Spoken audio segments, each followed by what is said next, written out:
Satan and his generals. The table. Satan, also known as Beelzebub, is a demon of impurity.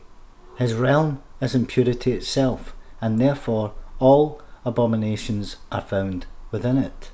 When Satan enters your nation, based entirely on the amount of immortality being projected back into the world, you'll know it by its fruits. You will not know its true intent by listening to its deceptive words, nor by reading its false text. Only deception is born from a failure to comprehend what it is you are dealing with when the secret societies call for liberalism and the rights thereof. With Lucifer, who wants to be God, they write a false text that is then offered to man.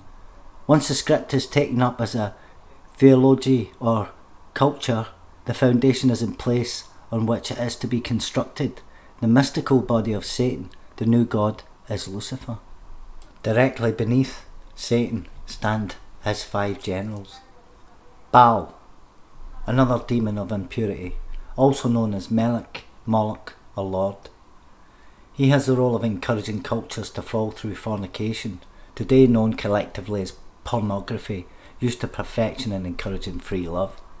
Once this platform is installed within a culture, the false doctrine that comes forth is today what we call pseudoscience, from which is born all authority to oppose natural law, an example of which is a shift of focus to the meaning of copulation, from the position of it being a sacred act between two people to birth offspring, which of course is a means to the continuum of your race or nation.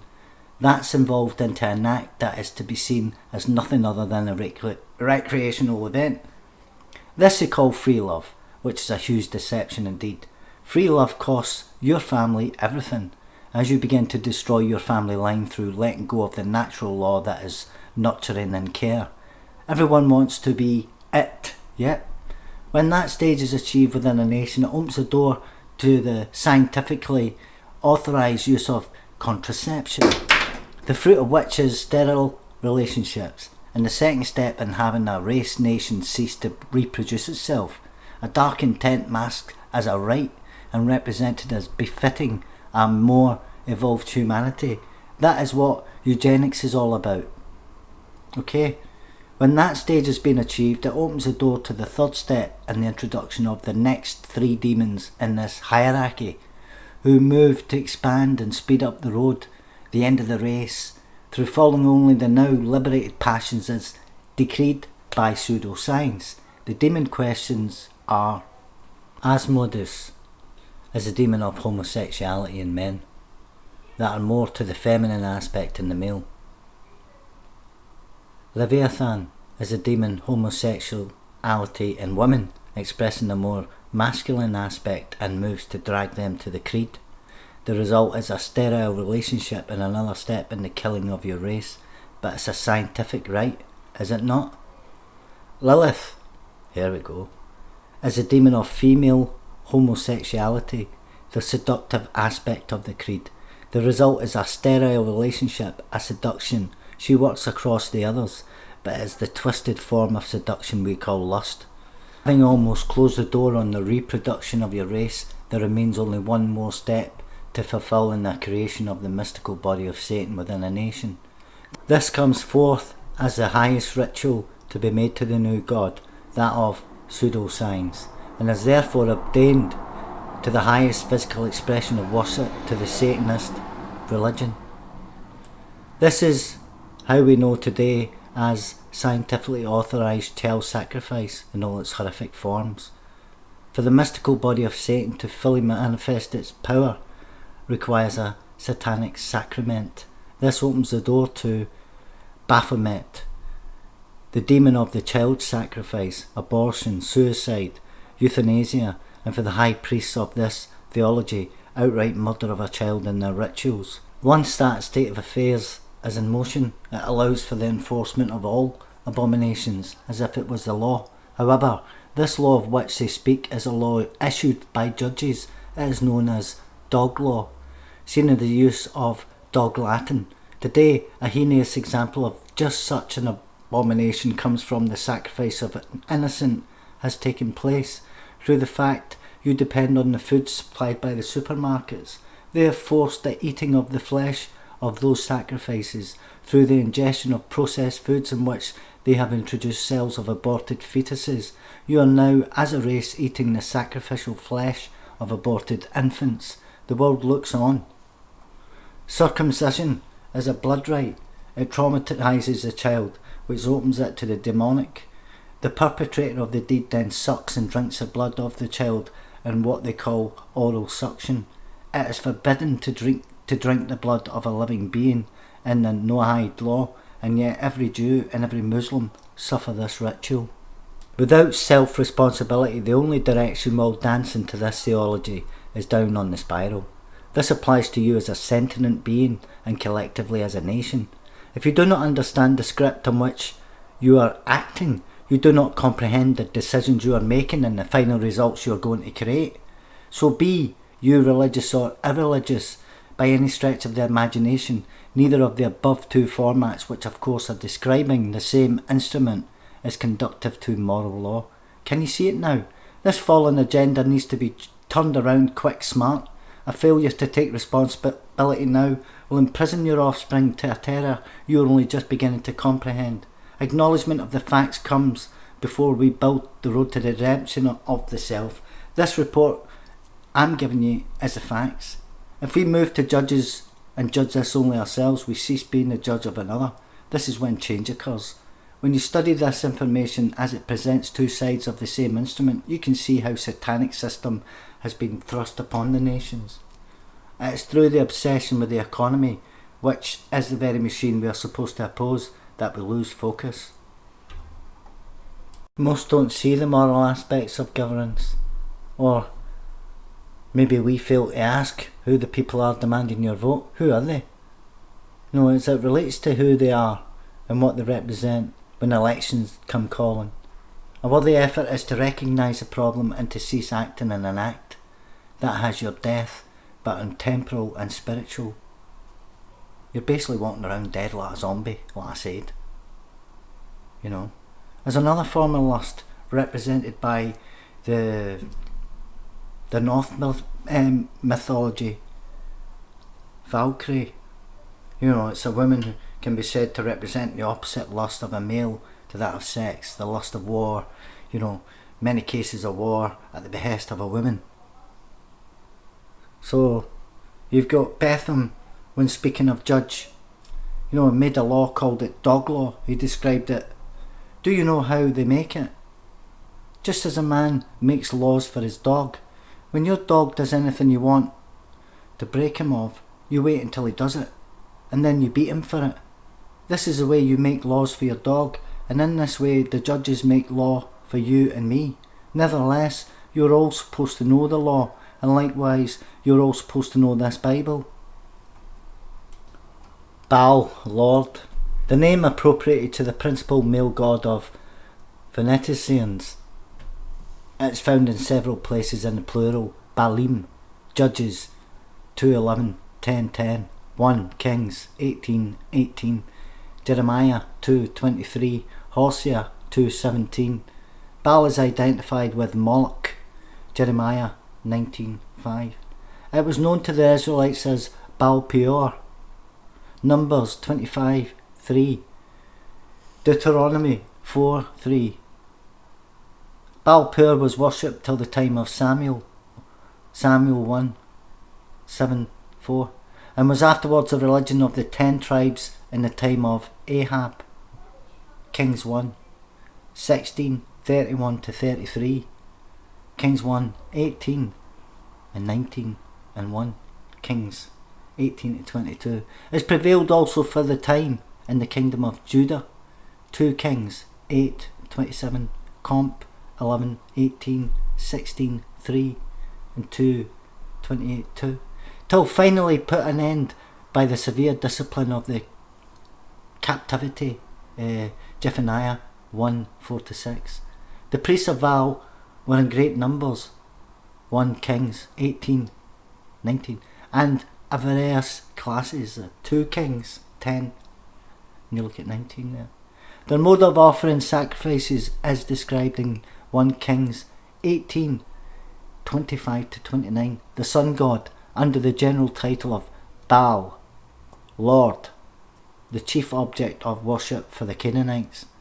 Each locality had its special bell, and your various local bells were summed up under the name of Baalim, or lords. Each bell had a wife who was a colourless reflection of himself.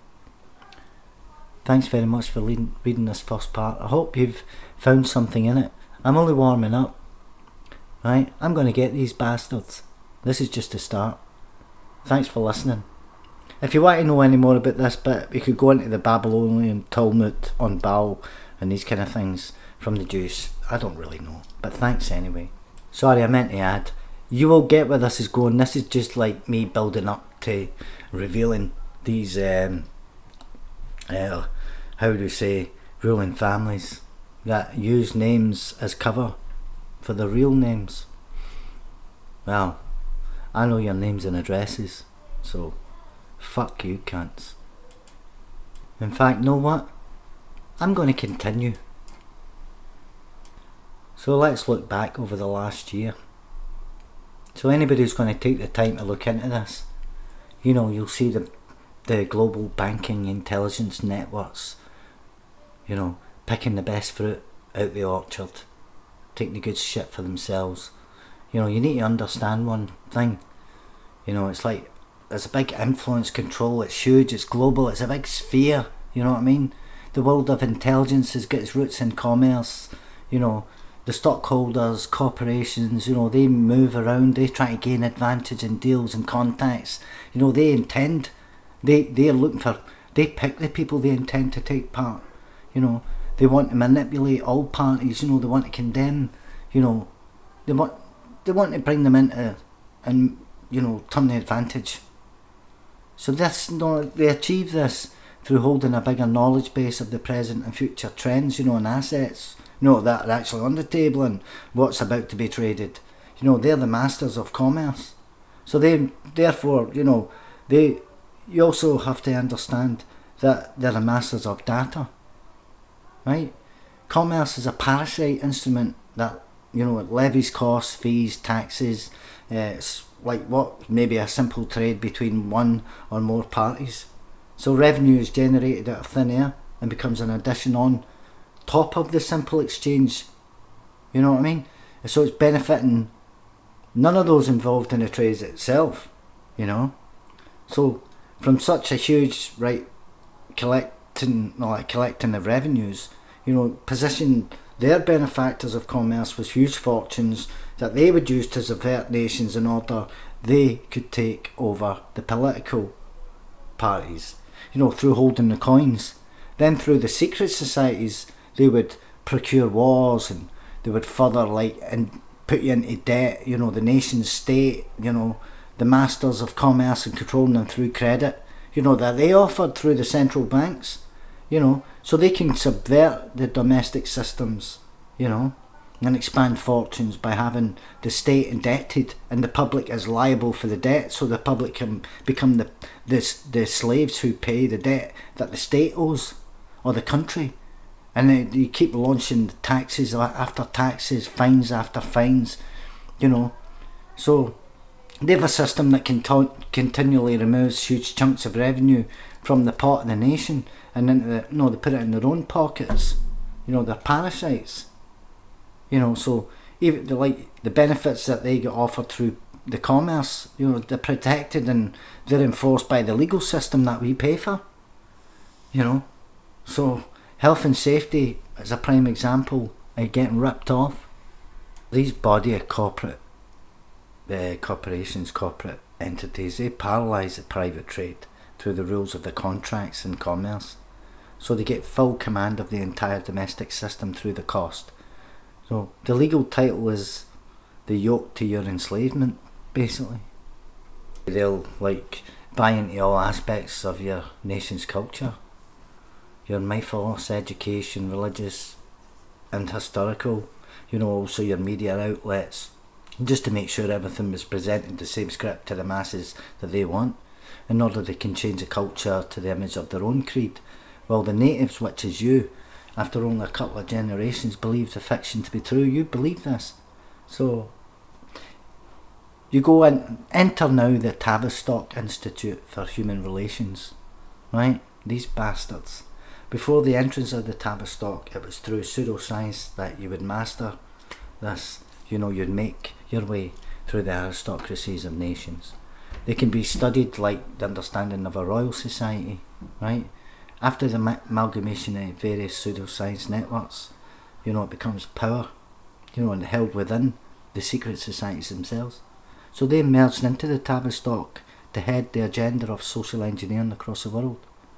So through the 1920s, as the blues and swings, were merged, they realised a perfect mechanism for the introduction of Satan into high society, calling in diabolic muses like discordance was the name of the game, the top drugs and the opiates.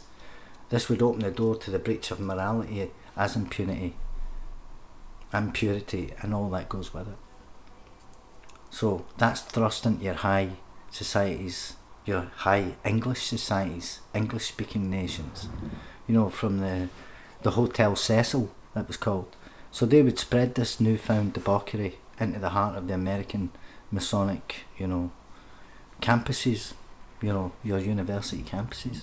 This would open up the door to the Frankfurt Group and the Macy conferences, from which would spawn the MK Ultra programs. So that's like your chemical and celebrity culture, so that they could undermine, Christendom to the youth and bring their culture of Satan. So that would lead them astray and away from the influences of their fathers and mothers. So that's a discontinuation of a nation's heritage, you know what I mean? So that's easily achievable, as I said, in maybe a couple of generations. That kind of information is a part description. It's a physical platform, the network it spawns, they bring together and intentionally creating a global prison for us. Don't take my word for it. Go and look into, La La Land, and now you will see it in all its glory. When you dig into the old theologies, the basics is, it's because of the fall, the demonic realm has influence on our material bodies and all that stuff. So that's a position they aim to pull you closer to the creed as an individual. If you accept their call, you become a possessed creature. When you forsake your own soul or spirit from having access to your earthly existence, right, you therefore curse your own life. It's the same platform, but a different perspective of the spiritual. If you were to understand our current situation we're in, it's essential that you get to see, comprehend how it plays out, physically and spiritually. And at that time, that's the only time you have the ability to actually remove yourself from the grip, is through understanding it. Okay? So that's one of them. Then you get the marriage of Samael and Lilith, the angel Satan and other gods and all that kind of stuff. So at the minute, maybe that's me, I don't know, we'll see. I think it is. You've got all sorts of mental health things going on there, transgenderism, you've got all sorts of disruptors and weirdos and fucking, I don't even know, so many. So we'll get on to the next stage soon. Thanks for listening. Stay away from Satan.